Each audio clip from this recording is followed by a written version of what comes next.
On repart sur un format de vidéo que j'apprécie particulièrement, l'analyse de décision, et aujourd'hui, j'ai dégoté une histoire qui peut être très intéressante, celle d'une femme officiellement résidente aux Émirats Arabes Unis, avec tout ce qu'il faut pour être en règle, propre, mais malgré ça, le fisc français a réussi à la redresser sans pression et en se basant sur un critère, à savoir le centre des intérêts économiques.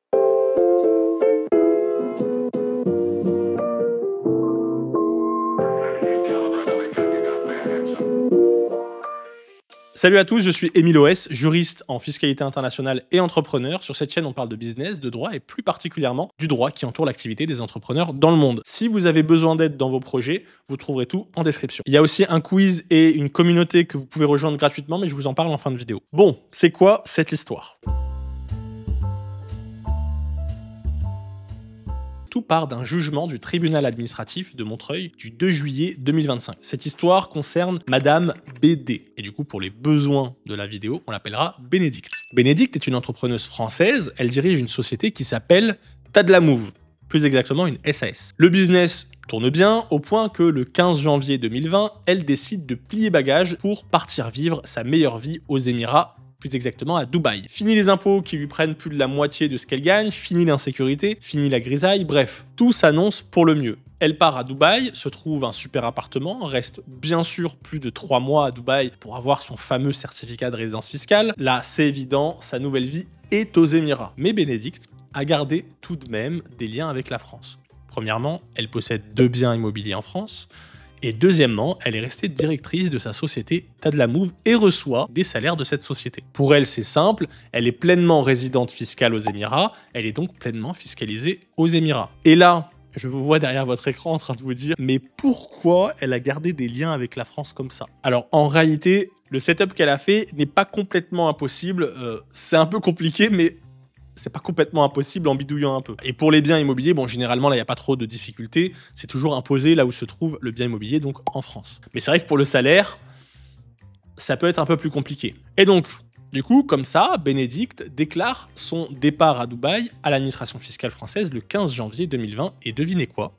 Eh bien, l'année suivante, elle se verse 154 000 € de revenus. Et là, j'ai envie de dire que c'était prévisible, mais quand on met les mots-clés Dubaï et argent, beaucoup d'argent, et ben ça suffit largement pour allumer les signaux de l'administration fiscale. Et ça n'a pas raté, 1 an et demi plus tard, le 7 octobre 2021, Bénédicte reçoit un courrier de l'administration qui lui informe de la remise en cause de sa domiciliation fiscale aux Émirats Arabes Unis. Sans réelle explication, l'administration lui dit qu'elle a reçu un salaire d'une société française et donc par conséquent qu'elle est toujours résidente fiscale en France et qu'elle doit payer ses impôts en France. Pour Bénédicte, la surprise elle est totale, elle veut pas en rester là.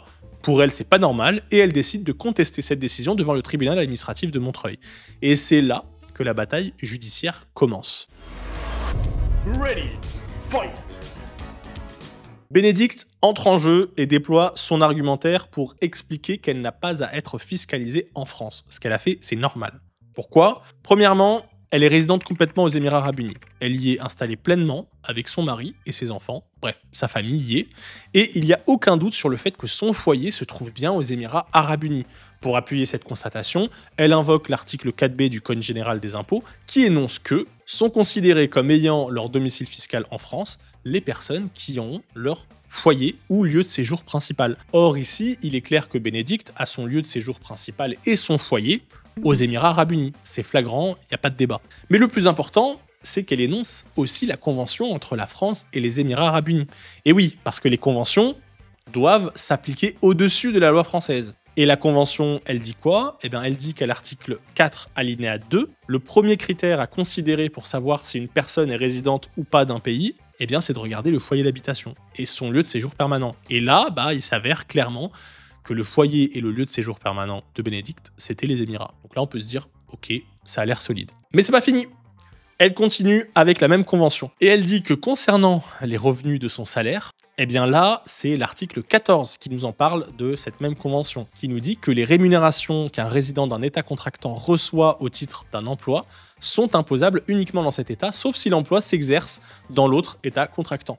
Donc en gros, Bénédicte est claire là-dessus, elle habite pleinement aux Émirats, elle a son foyer aux Émirats, et donc elle exerce cet emploi depuis les Émirats. Ça veut dire que son salaire doit être imposé aux Émirats et pas en France. Pour terminer, eh bien, elle demande à l'administration l'annulation totale de la requalification de sa résidence fiscale. Bénédicte a été entendu, c'est donc au tour de l'administration fiscale de se prononcer et de déployer son argumentaire. Alors, petite parenthèse avant de passer aux arguments de l'administration, si la vidéo vous plaît, pensez à liker, à vous abonner et surtout à booster la vidéo. J'ai remarqué il n'y a pas longtemps qu'il y avait une option booster juste en dessous de la vidéo pour soutenir explicitement les contenus que vous trouvez intéressants. C'est un petit clic pour vous mais qui fait toute la différence pour la chaîne et ça m'encourage à vous partager plus de contenus de valeur comme celui-ci. Voilà, merci.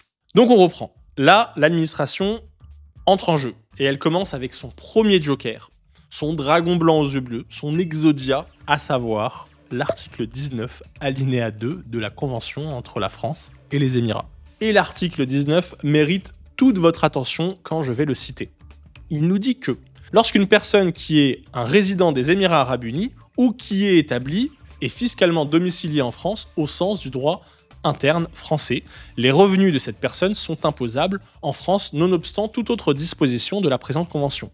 En gros, cette clause nous dit que, pour faire simple, peu importe ce qui a été conclu dans la convention, au final, c'est le droit français qui prévaut pour les citoyens français concernant la résidence fiscale. Là, en fait, c'est un peu comme si on va passer des heures entre nous à essayer de trouver un accord win-win qui va être juste. Et à la fin de notre conversation, quand on a vraiment fini, je vous dis, en fait, c'est moi qui décide. Voilà, l'article 19, c'est ça. Et donc, pour pouvoir en fait être vraiment résident fiscal émirati, il faut que vous soyez capable, non pas de le prouver au regard du droit émirati, ou alors de la convention, mais au regard du droit français. Et c'est ça qui est fou, c'est que vous pouvez aller dans un autre pays, mais cette loi française vous suit encore. Et pour ce faire, eh ben vous l'avez compris, elle va citer l'article 4b du Code général des impôts. Sont considérés comme ayant leur domicile fiscal en France, soit celles qui exercent en France une activité professionnelle salariée ou non, à moins qu'elle ne justifie que cette activité y est exercée à titre accessoire, soit celles qui ont en France le centre de leur intérêt économique. Et dans les faits, eh bien, Bénédicte avait bien un salaire d'une société française, quand bien même il était exercé depuis l'étranger. Et aussi, par conséquent, elle avait le centre de ses intérêts économiques qui était toujours en France. Et ça, c'est bonus, parce que j'ai trouvé aussi quand même ça assez fou. Comme si ça suffisait pas, Bénédicte continuait de bénéficier de la loi Pinel pour ses appartements. Honnêtement, elle n'avait pas besoin de ça. Elle aurait pu s'en passer. Pour résumer, elle était bien résidente aux Émirats Arabes Unis, mais son argent, lui, il n'avait pas du tout changé de résidence. Et donc, vous l'avez compris, à partir du moment où on a écarté la convention fiscale grâce à l'article 19, eh bien, Bénédicte était complètement à la merci du droit français. Par conséquent, l'administration fiscale demande la requalification de la résidence fiscale de Bénédicte. Elle demande que tous les revenus de 2020 et 2021 soient bien imposés en France et que soient rattrapés l'impôt sur le revenu et les contributions sociales. Et bien sûr, parce qu'il s'agit d'un redressement, elle devra aussi se voir appliquer une pénalité sur la somme redressée. Alors dans cette décision, malheureusement, on n'avait pas les détails exacts de quelle a été la somme redressée ni de la pénalité. Ça aurait été intéressant de le voir, mais ça y était pas. Conclusion, qu'est-ce qu'il faut retenir de cette décision de justice ? Eh bien, premièrement, quand vous avez un projet d'expatriation, il est très important d'être bien conseillé par des personnes qui maîtrisent le droit, et encore plus si dans votre projet, il y a des éléments qui sont restés avec la France. Donc, si vous savez que potentiellement, il peut y avoir des liens encore avec la France, ou des aspects un peu tricky, on va dire, là, c'est indispensable d'aller voir un spécialiste en fiscalité internationale. Pourquoi ? Parce que vous l'avez vu, là, on a eu typiquement l'exemple d'une personne, en fait, qui s'est arrêtée à la lecture d'un seul article. Et ça, c'est ce qui arrive très souvent, hein. Une personne va lire un article de loi, elle va penser qu'elle a trouvé cet article, donc qu'elle a compris le droit, mais en fait, bien souvent, le droit s'articule avec d'autres articles, d'autres lois, d'autres règlements, d'autres jurisprudences, et ces autres éléments réglementaires, on va dire, viennent soit contredire, nuancer, ou apporter des détails. Et c'est ça qui fait que le conseil juridique devient plus pertinent et plus exact dans votre situation. Voilà, donc du coup, malheureusement, elle ne l'avait pas. Parce que en plus, dans les faits, si on avait un petit peu bidouillé, hein, je vous le dis, elle aurait pu. On aurait pu, il y aurait eu moyen que son salaire soit fait aux Émirats, qu'elle n'ait pas eu tous ces problèmes. Mais franchement, là, ça a été assez naïf de le faire comme elle l'a fait. Bon, c'est dommage, donc j'ai envie de dire tant pis. Et le second apprentissage, et je pense que celui-là, c'est le plus intéressant pour moi, eh bien, c'est que cette décision, ça nous dit qu'on peut être pleinement résident dans un pays, donc là, en l'occurrence, les Émirats, mais que l'administration peut tout à fait neutraliser cette convention et appliquer, comme elle l'a fait, le critère du centre des intérêts économiques. Et celui-là, il est important parce qu'en fait, c'est le critère qui pourrait permettre à l'administration, si elle le décidait, de venir taper sur plein, mais plein de personnes qui sont expatriées aux Émirats et qui se goinfrent avec un business qui tourne en France. Il y en a plein comme ça.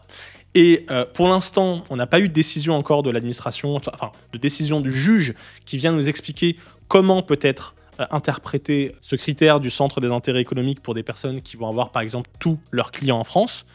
Mais vous inquiétez pas, je reste sur le qui-vive. Et puis évidemment que si ça arrive, je m'empresserai de vous faire une vidéo pour vous expliquer ce qui s'est passé et qu'est-ce qu'il faut faire ou ne pas faire. Voilà les amis, comme je vous ai parlé au début de la vidéo, vous trouverez en description un quiz, vous remplissez des questions, et puis en fonction de vos réponses, ça va vous proposer une liste de pays qui pourrait être intéressant pour vous. Et vous trouverez aussi le lien pour accéder gratuitement à la communauté Expat Entrepreneur. Vous verrez, c'est une communauté où je partage pas mal d'actu. Vous allez avoir plusieurs groupes par pays, vous pourrez échanger avec d'autres expats, donc ça permet d'avoir des petits retours d'expérience, et c'est vraiment très utile. Donc, n'hésitez pas à nous rejoindre. Sur ce, pensez à liker, à booster, important. Et on se retrouve dans une prochaine vidéo. Allez, ciao!